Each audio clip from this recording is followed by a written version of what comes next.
జై శ్రీరామ్ 65, జై శ్రీరామ్ 78, జై శ్రీరామ్ 99, జై శ్రీరామ్ 100. నేను 100 సార్లు జై శ్రీరామ్ అన్నాను. అమ్మయ్యా, ఇక నేను ఏది చెప్పినా మీరు నమ్మాల్సిందే.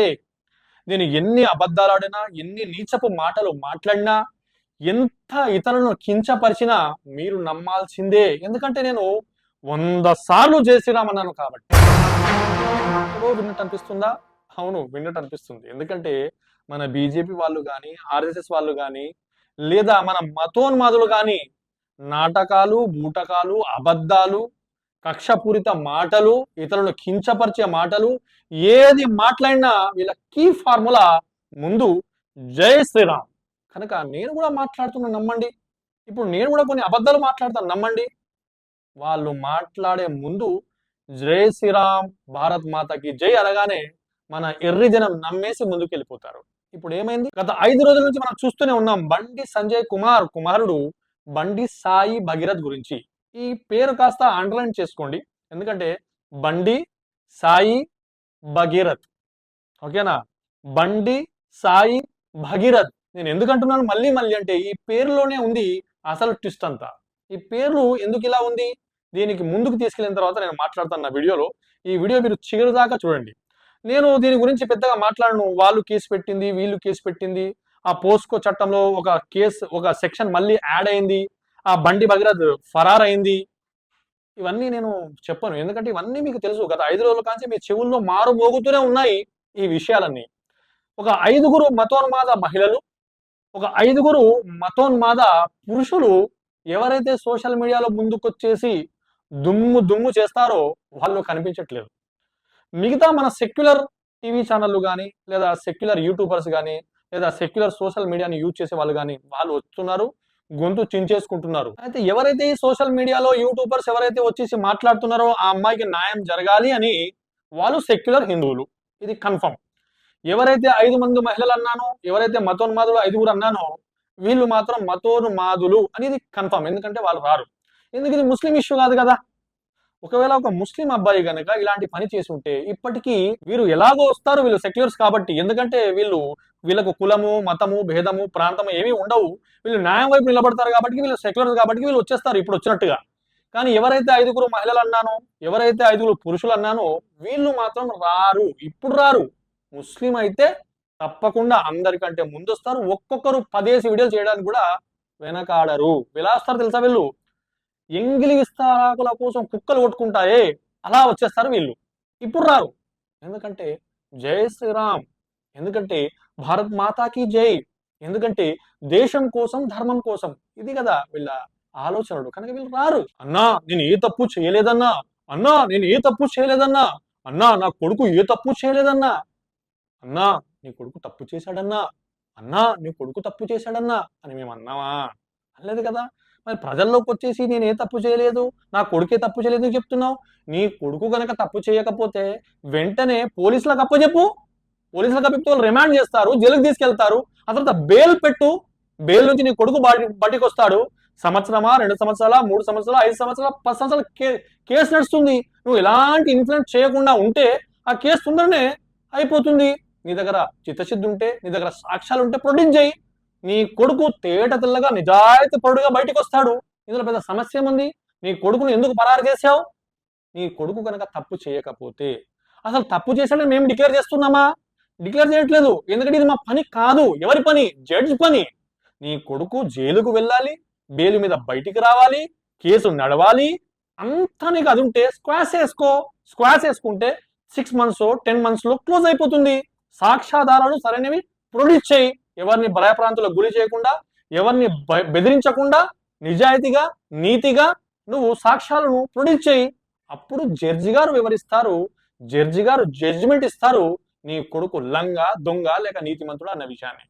అన్నా నేను ఏ తప్పు చేయలేదన్నా, అన్నా నా కొడుకే తప్పు చేయలేదన్నా. ఇంతకు ముందు కూడా అన్నా ఒక్కసారి ఓటేయండి అన్నా, అన్నా ఒక్కసారి ఓటేయండి అన్నా. ఎవరు వేయలేదు కదా. ఇప్పుడు కూడా ఎవరు నమ్మరు. అయినా ప్రజలు ప్రేక్షకులే. చివరికి నీ కొడుకు మంచోడా చెడ్డోడా అన్నది డిక్లేర్ చేసి జడ్జే. ఇంత విషయాన్ని నువ్వు అంత పెద్దలా చేసి నేనేదో నీతిమంతుణ్ణి, నా కొడుకు నిజాయితీ పడని చెప్పి నిరూపించే ప్రయత్నం మాకెందుకు చేస్తున్నావు? ఇదంతా మాకెందుకు? మా ఇంటెన్షన్ అంతా ఒక్కటే. బాధితురాలు కేసు పెట్టింది, ఆ కేసుకు నువ్వు స్పందించాలి, నీ కొడుకు హాజరు కావాలి, నీ కొడుకు ఆ కేసు ప్రకారంగా, ఆ పోస్కో యాక్ట్ ప్రకారంగా నీ కొడుకు జైలుకు వెళ్ళాలి, జైలుకు వెళ్ళి బెయిల్ మీద బయటకు రావాలి. అప్పుడు సత్యవంతుడా అసత్యవంతుడా ప్రూవ్ చేసుకోవాలి. గిది చేసుకోవాలంటే నా కొడుకు దొంగ కాదు లంగా, ఎవడన్నాడు దొంగ లంగా అని చెప్పేసి మేము డిక్లేర్ చేసామా? నీ కొడుకు దొంగ కాకపోతే మంచిదే, నిజాయితీ పడితే మాకు మంచిదే. ఎందుకంటే నువ్వు చిన్న కార్పొరేటర్ స్థాయి నుంచి ఇప్పుడు ఎక్కడికి వెళ్ళావు? హోం శాఖ సహాయ మంత్రిగా వెళ్ళావు. ఒక విషయం ఇక్కడ, హోం శాఖ సహాయ మంత్రి నీకు సహాయం చేసినోడు ఎవడో? ఏ విషయంలో? ఈ అమ్మాయి మీద హనీ ట్రాప్ కేసు పెట్టడానికి సహాయ మంత్రికి సహాయం చేసినటువంటి విధవయవడో నాకు అర్థం కావట్లా. ఎందుకంటే కోట్లాది కోట్లకు పడిగెత్తి ఉన్నటువంటి ఆ ఫ్యామిలీకి 50,000 రూపాయలు ఇచ్చగంట. ఇంత చీటింగ్గా సహాయం చేస్తాడా చేసినవాడు? అంటే ఆ సహాయం చేసినవాడు ఎలాంటి వాడంటే, నువ్వు ఏ విధంగానైతే హోంశాఖ సహాయ మంత్రి ఉన్నావో అలాగే నీకు సహాయం చేసిన వాడు కూడా అలాగే ఉన్నాడు. కాబట్టి ఈ చిన్న లాజిక్ మిస్ అయ్యాడు. కోట్లాది పతులకు వాడు 50,000 ఇచ్చాడంటే ఆ పిటిషన్లు రాస్తే ఏమైనా ఇజ్జత్ ఉంటుందా? ఏమైనా సిగ్గు శరం ఉందా నీకు సాయం చేసిన వానికి? సరే, సాయం చేసిన వాని మీద పూర్తిగా నమ్మి ఏదో నువ్వు డిప్రెషన్లో ఉండి టెన్షన్లో ఉండి నీ కొడుకును ఎటో పంపిద్దామన్న ప్లాన్లో ఉండైనా సరే నువ్వు ఆలోచించలేదు కావచ్చు, ఆ పిటిషన్ కాస్త చదవలేదు కావచ్చు, లేదా నీకు ఎవరైనా సరే చదివి వినిపించలేవు కావచ్చు. కానీ నీకు సహాయం చేసేటువంటి ఆ సహాయకుడి కన్నా బుద్ధి ఉండాలి కదా. సంజయ్ కుమార్ గారు, మేము నీ కొడుకును దొంగ అనము, లంగా అనము, వ్యభిచారి అనము, ఏమి అనము. ఎందుకంటే ఆ రైట్స్ మాకు లేవు. చట్టం తన పని తాను చేసుకోనివ్వట్లేదు అనేదే మా బాధ. నువ్వు మ్యానిపులేట్ చేస్తున్నావు, చట్టాన్ని నీ గ్రిప్లో తీసుకుంటున్నావు, బెదిరిస్తున్నావు, పోలీసులను యూజ్ చేసుకుంటున్నావు, ఎన్నో కథలు పడుతున్నావు అనేది మా బాధ. నీ కొడుకు దొంగ అని లంగాని మేము డిక్లేర్ చేసే అర్హత మాకు లేదు, ఆ మాట మేము అనము. ఇది ఫైనల్గా జడ్జి గారు నిర్ణయిస్తారు నీ కొడుకు శుద్ధపూస లేకపోతే చెడ్డవాడ అనేది. ఇందులో మా ఇన్వాల్వ్మెంట్ ఏమీ లేదు. ఒకవేళ నీ కొడుకు నిజంగానే శుద్ధపూస అయితే మేము అప్రిషియేట్ చేస్తాం, నీ కొడుకు లంగ్ అయితే అప్పుడు మేము అంటాం నువ్వు నీ యొక్క పదవికే సరిగ్గా న్యాయం చేయలేకపోతున్నావు. ఎందుకంటే నీ కొడుకునే నువ్వు సరిగ్గా నడిపించలేని వాడివి, ఈ దేశాన్ని నడిపిస్తామని ఎందుకు వాగ్దానాలు చేస్తున్నావు, ఈ రాష్ట్రాన్ని నడిపిస్తామని ఎందుకు వాగ్దానాలు చేస్తున్నావు, నువ్వు నోరు మూసుకొని ఇంట్లో కూర్చోవయ్యా అని మేము అప్పుడు అంటాం. కానీ ఇప్పుడు అనలేము ఆ మాట. ఎందుకంటే నీ కొడుకు ఇంకా ముద్దాయే, డిక్లేర్ కాదు నేరేస్తుడని. ఇది ఓపెన్ ఫ్యాక్ట్. అవునా కాదా? కనుక నీకు సిద్ధుంటే నువ్వు గనక భారత్ మాతాకి జై, జై శ్రీరామ్, హిందూ ధర్మం, దేశం కోసం, ధర్మం కోసం అన్న మాటలు నీ హార్ట్ నుంచి, నాలుక నుంచి కాకుండా వస్తే వెంటనే నీ కొడుకు పోలీసులకు అప్పచెప్పు. అప్పుడు జడ్జ్ నిర్ణయిస్తారు నీ కొడుకు మంచోడా చెడ్డోడా. మా దగ్గరికి వచ్చేసి అన్నా నా కొడుకు నేరం చేయలేదన్నా, అన్నా మేము మంచోళ్ళమన్నా అంటే మేము నమ్మి ఏం చేస్తాము? మేము నమ్మినా నమ్మకపోయినా నీకు వచ్చే నష్టం ఏమి లేదు, ఈ సమాజానికి వచ్చే నష్టం ఏమీ లేదు, ఆ అమ్మాయి వాళ్ళకు వచ్చే లాభం అంతకన్నా లేదు. సో నువ్వు తొందరగా ఈ పని చేయాలి. ఇప్పుడు మనం ఒక చిన్న మాట మాట్లాడుకుందాం. అదేంటంటే నేను ఇంతకుముందు చెప్పాను కదా, 5 మంది మహిళలు, 5 మంది పురుషులు. ఇదే అసదుద్దీన్ కొడుకు గనక చేసి ఉంటే ఎలా ఉండేది పరిస్థితి? మా సెక్యులర్ యూట్యూబర్లు, మా సెక్యులర్ ఎవరైతే సోషల్ మీడియా వాళ్ళు ఉన్నారో వాళ్ళు ఎలాగ వస్తారు? వాళ్ళు ఎవరు చేసినా వస్తారు, వాళ్ళు కామన్. కానీ ఈ 10 మంది ఎవరైతే ఉన్నారో ఎలా వస్తారో ఒక్కసారి ఊహించండి. పోనీ ఇమాజిన్ చేయండి ఒకసారి. అంటే మీరు జస్ట్ ఒక ఇమాజిన్ చేయండి, ఈ అసదుద్దీన్ కొడుకు గనక ఇలాంటి పని చేస్తే పరిస్థితి ఎలా ఉండేది ఈ రాష్ట్రంలో? ఇప్పుడు మొన్న కొన్ని సంవత్సరాల క్రితము అక్బరుద్దీన్ అన్నాడు, ఏమన్నాడు? 5 నిమిషాలు పోలీసులను పక్కకు పెట్టండి, మేమేంటో చూయిస్తాము అన్నాడు. అంటే మన మతోన్మాదులు, ముఖ్యంగా మా బాబాయ్ ఉన్నాడు కదా రాధా మనోహర్ దాస్, ఎప్పుడు ఇదే మాట వాడుతూ ఉంటాడు, ఏది దొరకక ఇదే మాటతో మాట్లాడుతూ ఉంటాడు. 5 నిమిషాలు పక్కకు జరిపితే ఏదో పీకేస్తాం, చేసేస్తాం, పొడిసేస్తాం అన్నాడు కదా అక్బరుద్దీన్ అని, అదే మాట మాట్లాడుతుంటాడు. ఈ రోజు నేను అడుగుతున్నాను, కొంతమంది అంటున్నారు కొడుకు తప్పు చేశాడే అనుకుందాం, చేస్తే తండ్రికి ఏంటి సంబంధం అంటున్నారు. మరి అక్బరుద్దీన్ 5 నిమిషాలు పోలీసులను పక్కకు పెట్టండి, మేమేంటో తెలుస్తామన్నాడు అన్నప్పుడు మరి మా ముస్లింలకి ఏం సంబంధం? ఏం సంబంధం ముస్లింలకి? అక్బరుద్దీన్ కదా సంబంధం. అక్బరుద్దీన్ అలా ఎందుకన్నాడు మీరు కదా అడగాల్సింది, లేదా చట్టాలు ఉన్నాయి కదా కేసు పెట్టాల్సింది. కేసులు ఆల్రెడీ అయ్యాయి, బయటకు వచ్చేసి తేట తెల్లంగా నిరూపణే కాలేదు. ఎందుకు కాలేదు నిరూపణ చెప్పండి? అంటే మా ముస్లింలను బ్లేమ్ చేయడానికి మీరు ఇలా ఆయుధాలా వాడుకుంటుంటారన్నమాటనా? అసలు అక్బరుద్దీన్ మాటకి మాకేంటి సంబంధం? ఎవడో ఒక చిల్లరగాడు ఒక అమ్మాయిని తీసుకెళ్తాడు, రేప్ చేస్తాడు, లేదా మర్డర్ చేస్తాడు. ముస్లిం అందరూ ఇంతే. ఇప్పుడు ఎందుకు అనరు? బండి సంజయ్ కుమార్ కొడుక్కి సంబంధము, బండి సంజయ్ కుమార్ తప్పు చేయలేదు, తన కొడుకు ఒకవేళ తప్పు చేస్తే సంజయ్ కుమార్కి ఏంటి సంబంధం అన్న వాళ్ళు, ఒక ముస్లిం తప్పు చేస్తే ముస్లిం యావత్తు ముస్లింలకు ఎందుకు అంటగడుతున్నారు? ఒక ముస్లిం రేప్ చేస్తే యావత్తు ముస్లింలకు ఎందుకు అంటగడుతున్నారు? ఒక ముస్లిం టెర్రరిస్ట్ అయితే యావత్తు ముస్లింలకు ఎందుకు అంటగడుతున్నారు? హిందూ టెర్రరిస్టులు లేరా? హిందూ టెర్రరిస్టులు పాకిస్తాన్ కు కొన్ని మన విషయాలను, రహస్య సీక్రెట్ విషయాలను పంపిస్తే మేము అన్నామా హిందువులందరూ ఇంతే అని? అనలేదు కదా. మరి ఇక్కడ వచ్చినటువంటి ఈ విషయము మా దగ్గర ఎందుకు రాదు? ఈ డబుల్ స్టాండర్డ్ ఎందుకు? ఇప్పటికైనా బుద్ధి తెచ్చుకోవాలి మాతులు. ఎవరైతే ఈ 5గురు మహిళలు, ఎవరైతే ఈ 5గురు పురుషులు, ఎవరైతే సోషల్ మీడియాలో ఎంగిలి విస్తారాకులకు కుక్కల్లా కుట్లాడుకునేటటువంటి వాళ్ళు ఎవరైతే నేను అన్నానో, వాళ్ళు గమ్మున ఉన్నారు, సోషల్ మీడియాలో రావట్లేదు, ఈ బండి భగీరథ్ విషయంలో వాళ్ళు స్పందించడం లేదు. కానీ నా దగ్గర ఒక మంచి ఐడియా ఉంది. అదేంటంటే రేపే వీళ్ళు టక్కున దిగుతారు సోషల్ మీడియాలో. ఒక్కొక్కరు 2-3 వీడియోలు వేసి చేస్తారు. ఇది నా ఛాలెంజ్. ఎలాగో తెలుసా చెప్తానండి. ముందు తన పేరును, నేను ముందు చెప్పాను కదా, పేరును గమనించండి, దీన్ని అండర్లైన్ చేసి పెట్టుకోండి అని చెప్పేసి ఈ పేరు గురించి మాట్లాడుకుందాం. బండి సాయి భగీరథ్. బండి ఇంటి పేరు, దీన్ని వదిలేయండి. సాయి ఉంది, భగీరథ్ ఉంది. ఈ భగీరథ్ అనే పేరుకు అర్థం ఏంటో తెలుసా? అసాధ్యాన్ని సాధ్యం చేసేవాడు, గొప్పగా ప్రయత్నించేవాడు, పట్టుదలతో పని చేసేవాడు. ఈ 3 అర్థాలు ఉన్నాయి ఈ భగీరథ్ అనే పేరుకి. ఈ యొక్క దీనికి అర్థం, గొప్పగా ప్రయత్నించాడు అమ్మాయిని పడేయడంలో, కష్టపడి పనిచేశాడు పోస్కో చట్టం తనపై వచ్చేలా, అసాధ్యాన్ని సాధ్యం చేశాడు. ఏదైతే చేయకూడదో, ఏదైతే ఆ అమ్మాయి ఎంత సెన్సిటివ్ అంటే, ఎంత సిన్సియర్ అంటే, అసలు అసాధ్యం తనను పడేయడం అంట. మనం వింటున్నాం, చూస్తున్నాం, కొన్ని స్టేట్మెంట్ చూస్తే మనకు అర్థమైన విషయము అసాధ్యం అమ్మాయిని పడేయడం. కానీ అసాధ్యాన్ని సాధ్యం చేసేవాడు కదా భగీరథ్ అంటే ఒక అర్థం. ఈ 3 అర్థాలు ఏవైతే ఉన్నాయో ఇవి వాళ్ళ నాన్న బండి సంజయ్ కుమార్ గారు ఏదైతే ఆలోచించి పెట్టారో దానికి విరుద్ధంగానే ఈ పనులను చేశాడు. గొప్ప ప్రయత్నం చేసేవాడు, అసాధ్యాన్ని సాధ్యం చేసేవాడు, పట్టుదలతో పనిచేసేవాడు. ఈ మంచి చేరా బాబు అని పేరు పెడితే ఇవన్నీ కూడా అమ్మాయి కోసం వాడుకున్నాడు మన భగీరథ్. ఇది కామన్, ఇది అయిపోయింది. ఇక ఈ 10 మంది కూడా మనకు సోషల్ మీడియాలో రేపటి నుంచి రాగలరు, వస్తారు అని చెప్పేసి నేను ఎక్స్పెక్ట్ చేసి చెప్తున్నాను కదా. ఇక ఈ భగీరథ్ కంటే ముందు సాయి అనే పదం ఒకటి ఉంది. మీకు అర్థమైంది అనుకుంటా. సాయి అనే పదం ఏదైతే ఉందో ఇది ముస్లిం కదా. ఇప్పుడు మన యూట్యూబ్లో మన కరుణాకర్ సుగ్గున కానీ, లేకపోతే మా ప్రియమిత్రుడు ఎవరు లలిత్ కుమార్ కానీ, వీళ్ళందరూ వచ్చేసి సాయి గురించి ఒక చర్చ చేస్తున్నారు కదా. సాయి ముస్లిం, సాయి ముస్లిం, సాయి ముస్లిం. అయితే మీ అందరికీ ఒక మంచి కంటెంట్ ఇస్తున్నా, మీ 10 మందికి కూడా. రేపటి కాంచి మీరు సోషల్ మీడియాలో దూకండి. ఏంటదంటే, సాయి అనే ముస్లిం పేరు పెట్టుకున్నాడు కాబట్టి ఇలాంటి పని చేశాడు. ఎందుకంటే మనిషికి పేరు పెట్టేదే పేరు యొక్క ప్రభావం తనపై పడాలి అని. ఇవన్నీ మూఢనమ్మకాలు అనుకోండి, నేను నమ్మను. అయినా సరే మీ నమ్మకం ప్రకారంగా చెప్తున్నాను. మనిషి యొక్క పేరు మంచిది చూసి అయ్యగారును అడిగి ఆచరించి చాలా పరిశోధనల తర్వాత పేరు యొక్క అర్థాలు ఏంటి ఇవన్నీ తెలుసుకున్న తర్వాత పేరు పెడతారు పిల్లవానికి. ఎందుకు పెడతారు అంటే పేరు యొక్క ప్రభావం తనపై పడి మంచి పేరు పెడితే మంచి పనులు చేస్తాడు అని. అయితే సాయి అని పెట్టాడు కదా, సాయి ముస్లిం కదా, జీవితంలో ఏ ముస్లిం మంచి పని చేయడు కదా. కనుక ఈ సాయి అన్న ప్రభావం తనపై పడి ఇలాంటి పనులు చేశాడు అని మీరు రంగంలో దిగండి.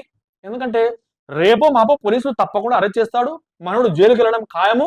ఆ తర్వాత అక్కడ శిక్ష పడుతుందా లేదా అన్నది ఆ దేవుడు ఎరుగు. ఎందుకంటే ఇన్ఫ్లుయెన్స్ చాలా యూజ్ చేసే అవకాశాలు ఉన్నాయి. సాక్ష్యాలను ప్రభావితం చేయొచ్చు, లేదా ఆ కుటుంబ సభ్యులకు థ్రెట్స్ ఉండొచ్చు, ఏదైనా జరగవచ్చు. ఎందుకంటే మన దగ్గర అహంకారం అనేది ఒకటి ఉంది, పదవి అహంకారం. పదవితో ఏదైనా చేయొచ్చు మన దేశంలో. కాబట్టి మనం ఒకటే కోరుకుందాం, నిజాయితీగా, నీతిగా, ఎలాంటి మ్యానిపులేషన్ లేకుండా సక్రమంగా కేసు నడవాలి. ఆ కేసులో ఒకవేళ భగీరథ్ మంచోడైతే విడుదల కావాలి, ఒకవేళ మంచోడు కాకపోతే శిక్ష పడాలి. మాకు ఎలాంటి ఇంటెన్షన్ లేదు తన పైన. ఒక మనిషిని మంచిలా చూసేవాళ్ళం మేము సెక్యులర్స్. మనిషిని మనిషిలా చూస్తాం, అన్యాయాన్ని అన్యాయంగా చూస్తాం, న్యాయాన్ని న్యాయంగా చూస్తాం. మతం మత్తులో మునిగిపోయి జై శ్రీరామ్ అనగానే అన్యాయాన్ని న్యాయం అని చెప్పి ప్రచారం చేసే వాళ్ళం మేము కాదు. సో మేము ఆశిస్తున్నాం అక్కడ ఏది జరిగితే దానికి మేము కట్టుబడి ఉంటాం, మీరు కూడా కట్టుబడి ఉండాలి. కానీ మీరు సాక్ష్యాలను మ్యానిపులేట్ చేయకూడదు, భయభ్రాంతులకు గురి చేయకూడదు. ఇది కండిషన్.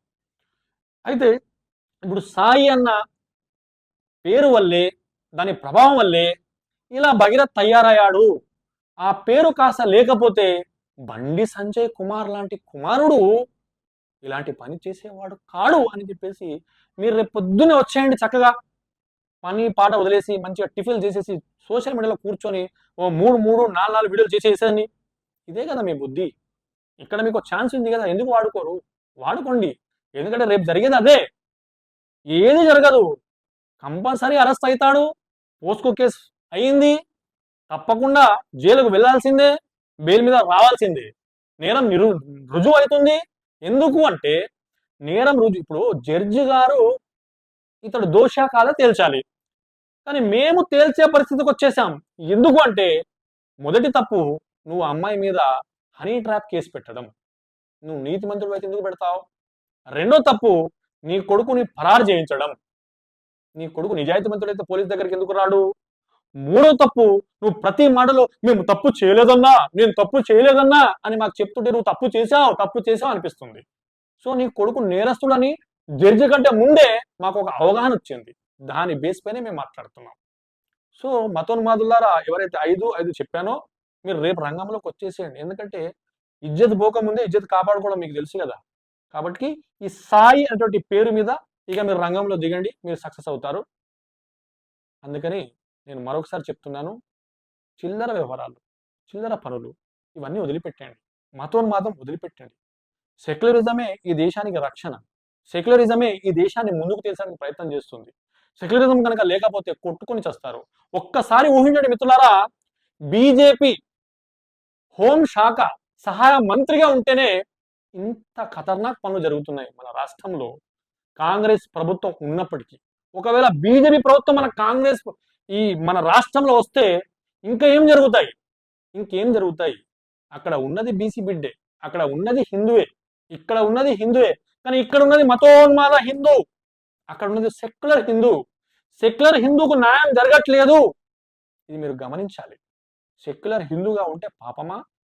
సెక్యులర్ హిందూ అంటేనే దోషమా? సెక్యులర్ హిందూకు అసలు న్యాయం అనేది జరగదా? ఎవరి దగ్గర అధికారం, డబ్బు, బలం ఉంటే అక్కడే న్యాయం జరుగుతుందా? ఏమైంది రాజ్యాంగం? ఏమైంది పోలీస్ వ్యవస్థ? సిట్ అవసరమా? సిట్ ఎందుకు? అందరి పట్ల ఇలా చేశారా మీరు? ఎవరైనా సరే ఒక మైనర్ అమ్మాయిని రేప్ చేస్తే షూట్ చేసిన రోజులు ఉన్నాయి, వాడిని వెంటనే తీసుకెళ్లి జైలు వేసిన రోజులు ఉన్నాయి. మరి ఇక్కడ సిట్ ఎందుకు అంటే సిట్ డిక్లేర్ చేస్తుందా వీడు నేరస్తుడా కాదా అని? సిట్ ఎప్పుడేయాలి? నువ్వు వాడిని ఫస్ట్ జైలుకు పంపాలి. జైల్లో కూర్చున్న తర్వాత నువ్వు సిట్ వేయాలి. సిట్ వేసిన తర్వాత ఛార్జ్ షీట్ వేయాలి. ఛార్జ్ షీట్ వేసిన తర్వాత జడ్జ్మెంట్ అవుద్ది. అంతేగాని నువ్వు ముందు సిట్ వేసి ఈ అబ్బాయి నేరస్తుడు కాదు, ఈ అభియోగం అని చెప్పేసి నువ్వు జైలుకు పంపకుండా ఈ సిట్టు సాక్ష్యాధారాల మీదనే కేసు కొట్టుకుపోద్దా ఏంటి? ఏం జరుగుతుంది రాష్ట్రంలో? ఎప్పుడేస్తారు సిట్టు? ఎప్పుడు వేయాలి? సిట్ వేసితే విచారణకు రావట్లేదు కదా, మరి ఇప్పుడు దీన్నేమంటారు? మరి ఇంకో సెక్షన్ యాడ్ చేస్తారా? ఎన్ని రోజులు? ఇంకా పూర్తిగా సంపూర్ణంగా మ్యానిపులేట్ చేసే ప్రయత్నంలో ఉన్నారా, లేక ఆ అమ్మాయి వాళ్ళ కుటుంబాన్ని ఏదైనా చేసే ప్రయత్నంలో ఉన్నారా, లేక వాళ్ళ కాళ్ళ ఎడబడి కాళ్ళ బేరానికి వెళ్ళి సంజాయించుకొని ఏదో ఒకటి చేసేసుకొని పెళ్లి పెటాకులు అని చెప్పేసి ఏదన్నా గేమ్లో ఉన్నారా ఏంటి? ఏం జరుగుతుంది రాష్ట్రంలో? మీరు ఏం చేసినా కూడా మీ పప్పులనేవి ఉడకవు. ప్రజలు గమనిస్తున్నారు.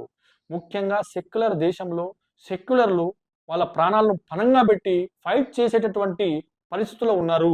చూశారు కదా, మెయిన్ స్ట్రీమ్ మీడియాలను మేనేజ్ చేస్తే సెక్యులర్ మీడియాలు మాత్రం, సెక్యులర్ యూట్యూబ్లు మాత్రం ఆగట్లేదు. మీ గుండెలు దడబుట్టిస్తున్నాయి. ఇదే పెద్ద నిదర్శన. మన దేశాన్ని ముందు తీసడానికి ఈ యూట్యూబర్స్, ఈ సెక్యులర్ వాదులే మనకి ఎంతైనా అవసరం. కనుక వీళ్ళని కాపాడుకుందాం, వీళ్ళని రక్షించుకుందాం, వీళ్ళపై ఈగ వాళ్ళ కూడా మనం స్పందిద్దాం. సో మిత్రులారా, జై శ్రీరామ్ అన్నంత మాత్రాన ఎవడు గొప్పోడు కాదు, జై శ్రీరామ్ అనంత మాత్రాన ఎవడు మూర్ఖుడు కాడు.